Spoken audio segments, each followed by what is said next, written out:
But let's talk about the Twitch leak. I don't want to talk about too much of certain details of it because realistically, like, this is a problem. This is a big deal for Twitch, and I don't want to make that worse in any way, I guess. I don't want to, in bad taste, like, make any of that worse.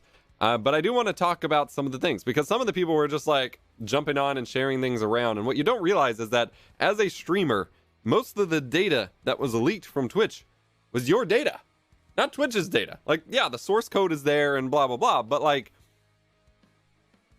for individual streamers, that's your data. And from what I have heard, the rumors were that the actual like payout information and things like that were only the top 100,000 partners or something like that, and that there is more data. So there could be, you know, there could be more to be leaked regardless. But if you're unaware, I think it was October 1st, Twitch had a big data breach that they are blaming on a server misconfiguration, which is interesting that exposed all of this. And basically 128 gigabytes of source code and like payout data and things like that were compromised and leaked, and someone archived it, released it on 4chan. However, they did clarify, and it has seemed to be the case, that no actual like payout data is how much streamers were paid for like subs, bits, and ad revenue, not actual like your credit card data shouldn't be in danger. And your passwords theoretically are fine, but it strongly recommended to change your passwords, and they have manually gone in and reset everyone's Twitch keys. And so remember when you change your stream key and change your password, that this will unlink your Twitch account from things like OBS and the Stream Deck and all of that. So you will have to relink all of that stuff before you go live. So make sure you plan for an extra 10, 20, 30 minutes before you go live in order to really get all that sorted and make sure all your buttons and functions and all of that are, working appropriately.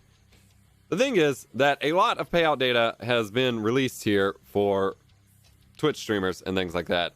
And it's been kind of interesting to see some of the responses, because for some, I think there was kind of a shocker that, like, say, for example, Critical Role is apparently the most highest paying Twitch streamer in terms of subs, bits, and ad revenue. But keep in mind that Critical Role is huge.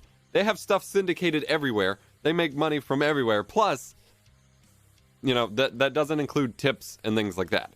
And so I feel like a lot of people have been jumping on some of this revenue data and getting a lot of kind of skewed opinions about it, not only because it only represents the top like 0.01% of streamers on Twitch anyway, but also because it only represents a chunk of their revenue. So it's like this weird back and forth pulling of these streamers actually make way more money than that, and not everyone realizes that. But also,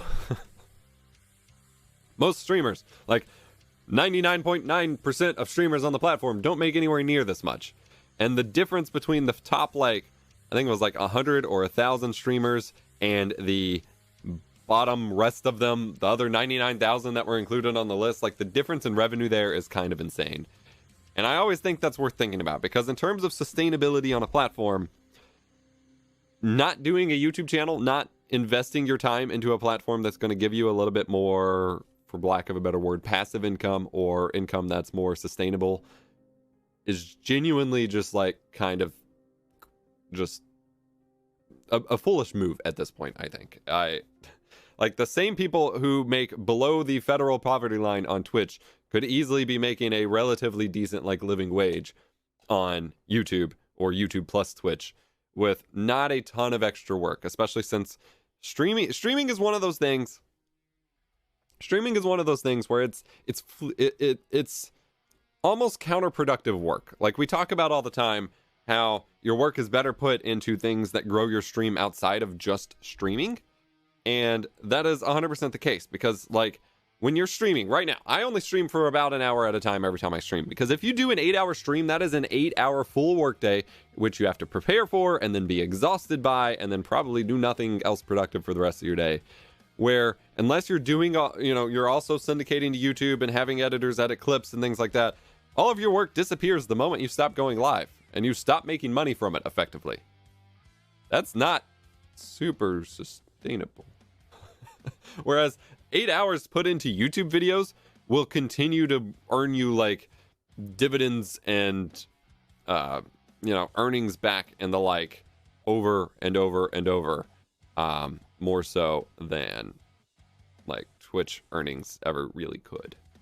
But yeah, you lose Twitch affiliate when you cross-platform stream, but you can still get like tips don't go through Twitch, and you can still point people to YouTube channel memberships or Patreon or Fansly or OnlyFans or Fan House. There's so many of them now, and Twitter super follows is becoming a thing. Like, there are so many ways to monetize, and while Twitch subs are the like low-hanging fruit of it, there are so many ways to monetize. And the fact is that most of these streamers who are making the big money, most of their money does not come from these things. And I think Harris did a video recently breaking down like his sub revenue and why he made his YouTube channel memberships dirt cheap, and it's because they're not a big significant chunk of his revenue. And the same thing applies to me, to any content creator that's actually making good money from this.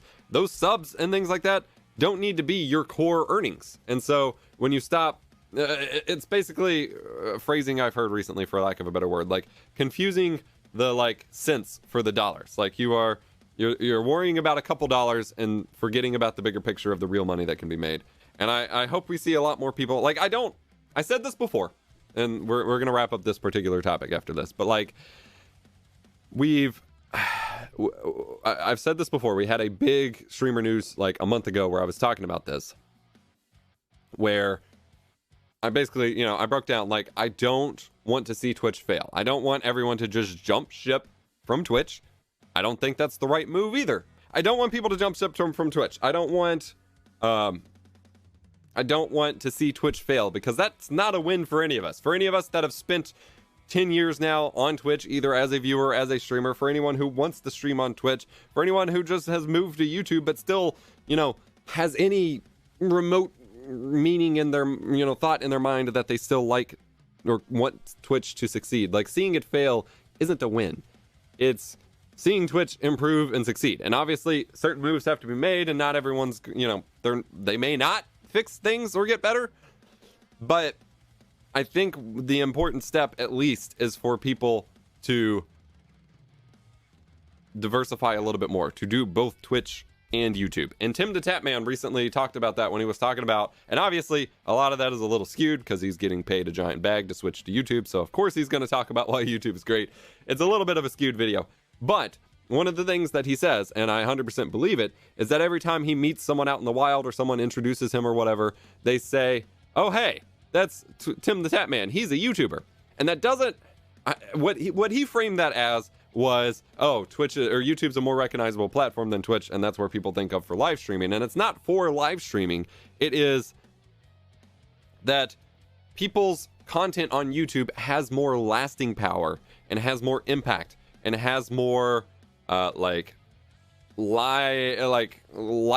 shelf life, than Twitch content does. When you're on Twitch, you're streaming, it basically dies as soon as you're done streaming, and everyone has described, the full-time streamer workflow of, if you're not streaming, you're losing money, because that's a terrible way to go. But that is, like, if you are all in on Twitch content, that is where it is. Whereas your YouTube videos are there forever. If you search Tim the Tapman, you're not going to find Twitch streams, you're going to find his YouTube videos. And then you're going to watch the YouTube videos, and that's what brings you to the streams. And think about, for a lot of creators, some of the best content they've produced are their videos. Be it whether the videos are cut together from live streams or not, the videos themselves have a longer shelf life and more, like, memory power than a fleeting live stream does. And I think people who aren't doing both are going to continue to face L's, basically. They're continue to lose the more that Twitch does and the more that these kinds of issues show up.